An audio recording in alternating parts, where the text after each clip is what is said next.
Today, it might seem hard to imagine a naval battle in Galveston Bay, but when they developed these forts, naval battles were a recent memory.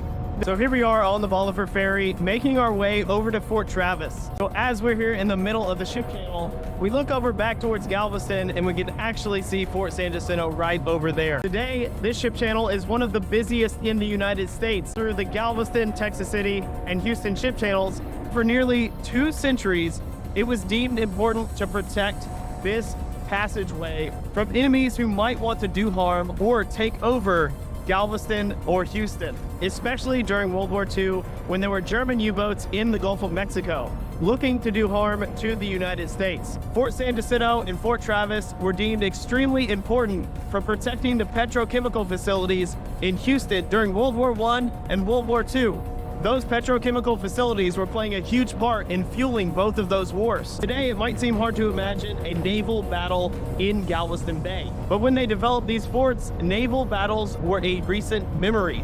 There were naval battles and naval threats during the Civil War and even the Texas Revolution. So here on Bolivar Peninsula, at the entrance to Fort Travis, unlike Fort San Jacinto, Fort Travis is actually really well maintained for a century-old fort. One of the first things you notice about Fort Travis here on Bolivar is the scale. It's actually quite large. But when you look at old maps or schematics of Fort San Jacinto, it was actually even larger.